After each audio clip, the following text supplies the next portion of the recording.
Welcome to the Electric Playground. Today on the show, we hunt the truth with Halo 5 in the rundown.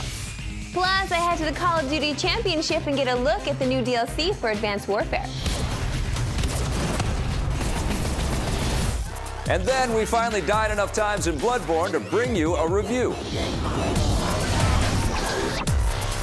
Also coming up, we pull a few sick tricks with Ollie Ollie 2, enjoy some one-bit ninja action, and much more today on EP Daily. Brought to you by EB Games. I'm your host, Victor Lucas, bringing you the latest on everything cool every single day. I'm not a Master Chief, but I am a Master Chef, and I'm cooking up something called the Rundown. Microsoft and 343 Industries have announced that Halo 5 Guardians will finally arrive on October 27th. It's the first game in the series built exclusively for the Xbox One and offers a new story that will unfold through the eyes of two playable characters, Master Chief and the newcomer, Spartan Locke. Locke is on a mission to hunt down Master Chief and uncover the secrets of his past, so don't expect them to be buddies when they first meet. 343 Industries head Bonnie Ross says Halo 5 will make players question everything they thought they knew about the heroes, but we'll have to wait to find out more. We'll have plenty of coverage on Halo 5 before it arrives. Is this what you were looking for? You will not be able to play the new Legend of Zelda game this year, unfortunately. Nintendo has announced that the highly anticipated Zelda game for the Wii U will not be released in 2015 as originally planned. Producer Eiji Aonuma says the development team needs more time, and this also means the game will not be shown off at E3 this summer. So why is the new Zelda game taking so long? It promises to be the biggest and most expansive game yet in the series, giving players more freedom to explore than ever before. The developers say they want to take the time to make it right. The delay also means there's a chance that the game might be released on more than just the Wii U, because Nintendo has already announced their next console, codenamed the NX. It may launch in late 2016, which would be right around the same time Zelda is hitting stores. Some big stuff happening in the video game industry like it happens every day, and here to discuss it with me today is Scott Jones. Big friend to discuss the That's big right, stuff. big What do you stuff. want to talk about first? Well, Zelda being delayed, not a surprise. Is your heart broken? It is kind of broken because we were all expecting to be playing that beautiful-looking game on our Wii U's this year. Feels like there's lots of bad news right now because Batman, that got delayed only bit. 3 weeks. Yeah. And now the Zelda delay. Frankly, you and I have been around since the dawn of Zelda, and every game in Zelda history has been delayed, and this isn't a surprise for me at all. I don't think it's bad news at all. Well, I'm usually, not worried. Yeah, usually what they're doing is they're reaching with every one of these Zelda games, right? So they're going to be bringing us a huge open world to explore like we've never been able to before. So yeah, got to give them a little time. And I think they're trying to figure out what the Wii U can do. I know this seems like pretty late in the life cycle of a console, but it's not. This is still a pretty young machine. I know we're already talking about the next machine and thinking about what that machine will be able to do. But the programmers and the designers are just getting used to the infrastructure, the design, the programming. I don't know what they do to make these Speaking of the games. next machine, do you think this is going to be on the Wii U and the NX? That's the code name for the next machine? I think that's exactly right. And I think that's probably also going to delay production, definitely. I mean, this happened before with the Twilight Princess. Yes, it did. When the Wii, we transitioned from the Wii. The GameCube to the From Wii. The GameCube, I can't even keep all the consoles straight anymore. GameCube to the Wii, and so this might happen once again, and I won't be surprised. It'll be awesome. I love Skyward Sword. Can we talk about that on tomorrow's show? No, we can't. We're moving on to new Zelda, but we're also moving on to Halo 5. There was big live-action commercials that were playing with the finale of The Walking Dead. The hype is starting to build. Hunt the Truth is the big hashtag out there. What do you want out of Halo 5? You know, I felt like the last Halo, Halo 4, was a return to glory, kind of. I mean, I thought it was a lot of fun, but it also didn't mean as much as I thought it was going to mean. I played it, I finished it again, but I don't honestly really remember that much from the story. And I don't know what they didn't do right, because they seemed like they did everything right. It looked beautiful, it played beautifully. It was a wonderful game, but it didn't mean enough. And I think maybe they're trying to add more meaning to Halo 5. Gravitas, a little bit more backstory. I think that's exactly what's going on. There's a lot more kind of work on the narrative and trying to get that focus, and I think they made some great strides with Halo 4. But the universe is big, and it's a little confusing, and I think that's one of the things that they need to do is distill the experience, distill the narrative, and make it really sharp for us. I still want a Halo where you can play as Cortana and then default to the nude code. No, that's not going to happen. Why not? Why can't I have that? All right, we've got to move on to our next game story. Marissa was at the big Call of Duty Championships in Los Angeles. Here's her report.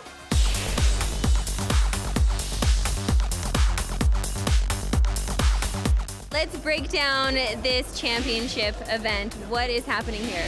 Yeah, no, this is great. This is sort of the culmination of 3.5 years of esports support, the $1 million tournament, Advanced Warfare, 32 of the best teams from around the world competing for that check and that ring. It's exciting. It's our game on stage, played by the world's greatest esports competitors. It's amazing. So Mike, break this down for me. How exactly does this competition work? Well, it's a 3-day fun fest is basically what it is. Day one is all about the pool play. It's where all the teams around the world come in and they start playing for the coveted positions of the next day. Day two is all about the playoffs, semifinal feeling. The stakes are high and right. And day three is all about the semifinals championship. That's where all the top teams in the world will be on day three. It's great. New DLC out for Call of Duty Advanced Warfare. I really enjoyed my last experience with the DLC. So am I going to enjoy this one? What's happening? You're gonna love it. Oh. It's awesome. No, it really is. Sentence is coming. We've got 4 new maps, remarkable new ways to play. We got a new grapple ability in multiplayer. We got more zombies, a new weapon.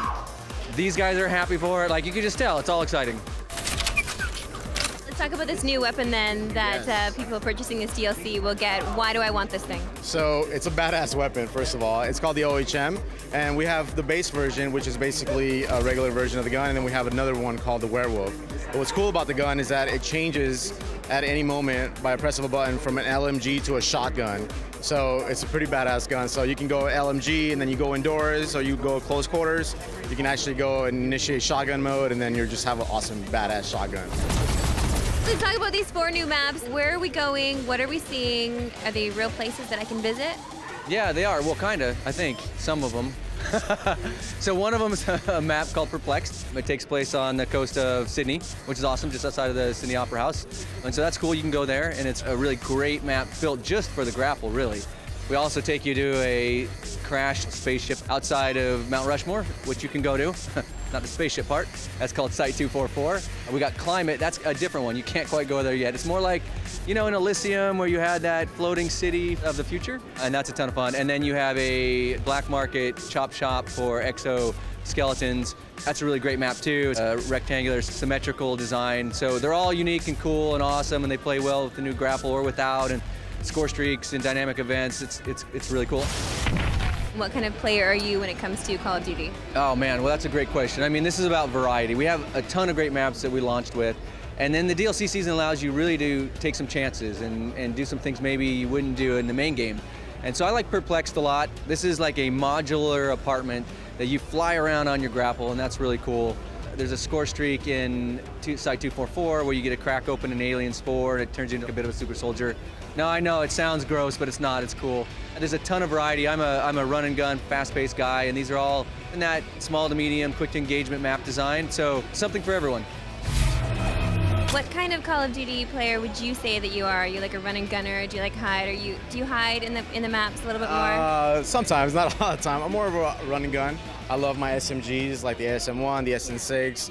I just run around the map a lot. I mean, our game has brought this sense of speed like no other Call of Duty has ever brought. It's a fast and frenetic game. It's built around that speed model, so SMG all the way, right? So that's how I play. What about you? What do you play? I like to hide. That's called camping? I think it's called camping. You know, maybe Maris should attend the Call of Duty Camping Championships. They actually tried that once. After 4 days of everybody hiding from everybody else, they pulled the plug. Nothing but crickets. And listen, we've got a review of Ollie Ollie 2 after the break.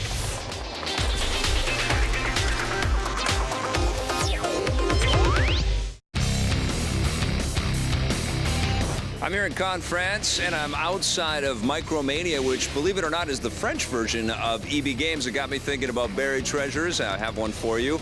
It's Metal Gear Rising Revengeance, and this was a very different take on the whole Metal Gear franchise. It was moderately successful, and what's really interesting about this game is that it's a partnership between Platinum and Kojima's teams, and we get a little of the best of both worlds. You get a lot of great, crazy cut sequences, and because it's a Platinum game, we focus on Raiden as a character, and we do a whole bunch of slicing and dicing and all kinds of incredible combat. It's incredibly fast-paced, great epic boss battles, which are lifted right out of the Metal Gear franchise. A lot of MGS4 allusions and lots of crossover with content that we saw in Metal Gear Solid 4. It plays like something out of the Bayonetta deck of cards. Had so much fun with this thing. It will kick your butt. It's incredibly difficult, but it's absolutely a standout title, and it totally belongs in your collection, especially if you are a big Metal Gear fan like I am. Metal Gear Rising: Revengeance, definitely a buried treasure. So it's Revengeance, right? Revengeance, that's right. Revengeance. The word pro should appear above your head right now. Oh, well, hey, you know there's a game called Ollie Ollie that has a sequel? I loved Ollie Ollie. Is it called Ollie Ollie Ollie? No, it's not. That's another epic fail from you. Here's me and Vic reviewing Ollie Ollie 2. I'm confused, so it's not Ollie Ollie Ollie. No.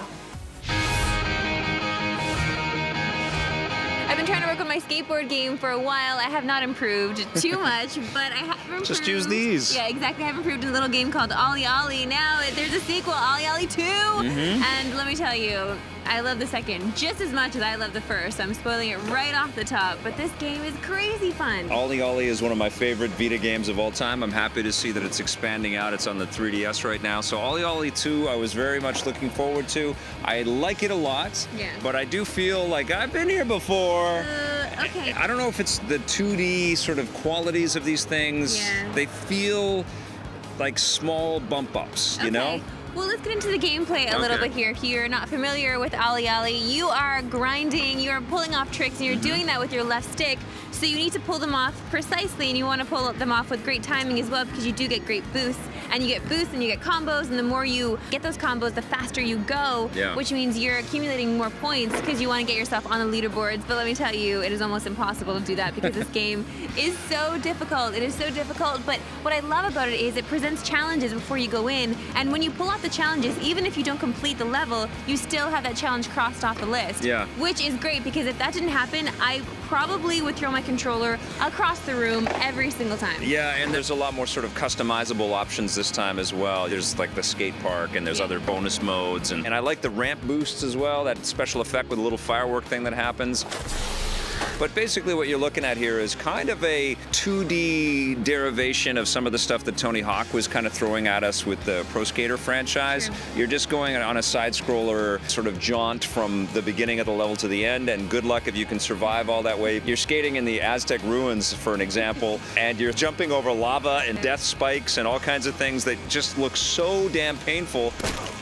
This guy does eat it a lot while you're playing So all painful. the time. But what I love about it is the reload to get back into the level is instant. The instant restarts are very much appreciated. I did find, once again, playing it on the Vita is preferred and preferable to playing it on the console. The graphics look better because you're not looking at the details quite so much when they're blown up on the big TV. And the Vita nub stick is better than the PlayStation 4 thumbstick or the PlayStation 3 thumbstick. For precision, For that, yes, absolutely. Because some of these tricks, I mean, just like backside flips and all of these amazing tricks that people can pull off while they skate in real life, which I will never be able to do. Yeah. But it does take a while to learn and be precise with those controls. But I love that there's a menu system that actually teaches you each one.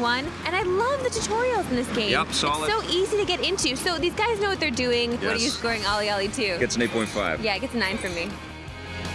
Great job on that last review, Maris. Oh, thank you. I was kick flipping, tail sliding, all that good stuff. 360 nose bone to stalefish, booyah! Up next is a game that Vic and I have been dreading. Oh yes, I hear that medically speaking, this game helps men make their own gravy. Ew.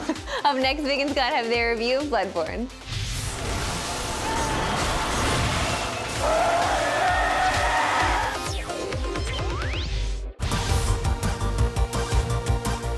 EP's mobile coverage is brought to you by GameLoft, makers of Dragon Mania Legends, which you can play for free right now.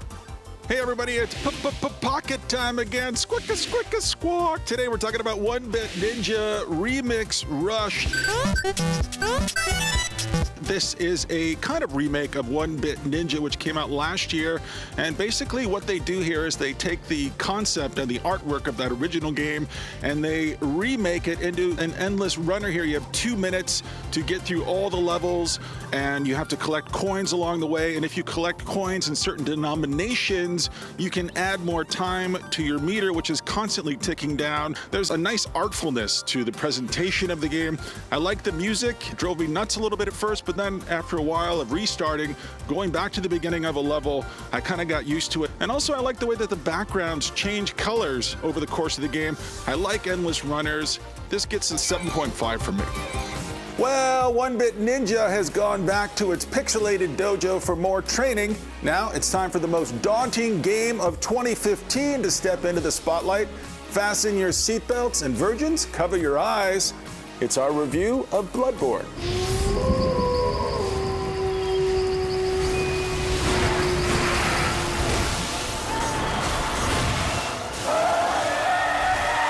Sony surprised everybody last year at E3 when they announced that they were partnering with Hidetaka Miyazaki and From Software to create a Dark Souls-like game called Bloodborne. It's kind of a spiritual sister or brother to the Dark Souls franchise. Dark cousin, maybe? Dark cousin, yes. Scott and I have been brutalized by this game. We've attempted to play it. So far, we have ventured into the world of Yharnam a little bit. What do you think of Bloodborne, I was my friend? kind of excited to play this game because of the history behind it. I was never a huge fan of Demon Souls, and then Dark Souls 1, and then Dark Souls 2. And I'll be honest with you, I tried to play those games. I'm not going to pretend that I am awesome at every video game like I do every other.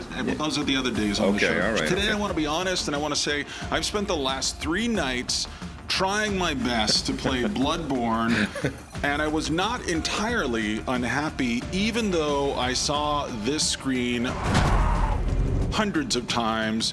You died, but I would come back and I would live again, and I'd want to go back in and I'd want to retry. And that's what's exciting about this, is you gather a little information, then you use that information to your advantage, and you just make it a little further, not a lot further, just another few feet deeper into the level every time. You might discover something that you haven't seen before.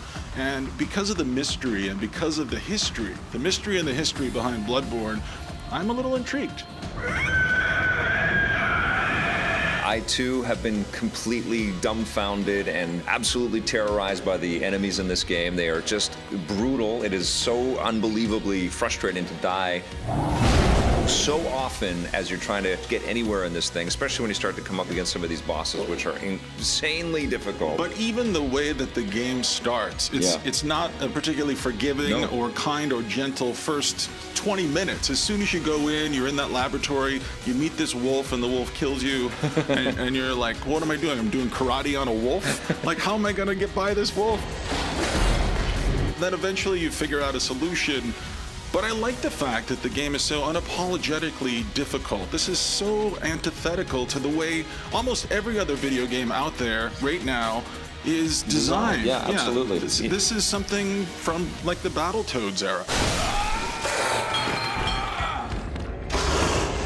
It's about the roots of game design, and obviously, you know, roguelikes, and even things like Ghouls and Ghosts or Ghosts and Goblins from Capcom, which were unbelievably difficult, and you'd have to start from the beginning over and over again. This whole roguelike type of culture out there is very much present in Bloodborne, but what's different and significant about this game is the beautiful world, all of the ornate architecture, the destructible environments, this creep and this menace that permeates through the audio soundscape that's in the game. It's a lush, creepy, gothic, absolutely indulgent puzzle. You really love it, even though it's crushing you, especially if you're new to this type of design, if you didn't play the Dark Souls games at all. It makes me wish that video game history was a little bit different and that we hadn't gone into this iPhone user-friendly era that we're in. Games used to be mysterious. You're right about the text adventure games. Those worlds made no sense, and you had to make your own sense of those worlds, and that's kind of the brave step that Bloodborne and the Dark Souls and the Demon Souls games have re-embraced. It is a masterpiece. The only issues I would say about Bloodborne are the cameras can be, in addition to the different combat mechanics that you're going to have to learn to progress in the game, the camera is no friend to you. And that interminable loading time every time you die, which will be often is so frustrating. You want to be able to jump right back in, but what the game is doing is it's storing all of the system data from exactly where you are, so it's interesting that you can just jump right back to exactly where you were. What are you giving Bloodborne? I think this is awesome. Again, I agree with you, not for everybody. 7.5. Gets a 9.5 from me. Do you hear that? Sounds like a couple of old women sobbing outside of a yarn barn. It's actually just Vic and Scott after their review of Bloodborne. Don't worry, boys, they'll take you underwear shopping after the show. Up next is the Twitter question of the day. If you want more EP, go to our website, epn.tv, for bonus content and full episodes. We're also on Facebook and Twitter.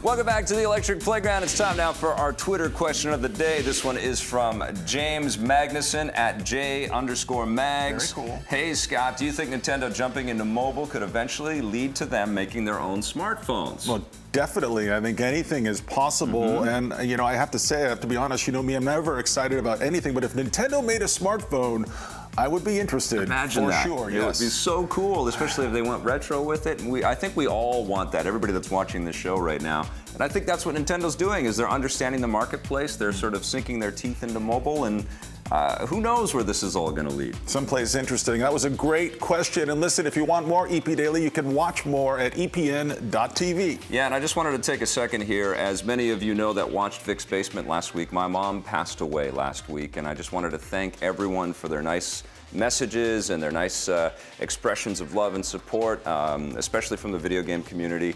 My mom was instrumental in the creation of the Electric Playground. I actually created the concept for the show in her house, and I just wanted to thank her, and the show is dedicated to her. Thanks, Mom. EP would like to thank its sponsors, Nintendo, Xbox,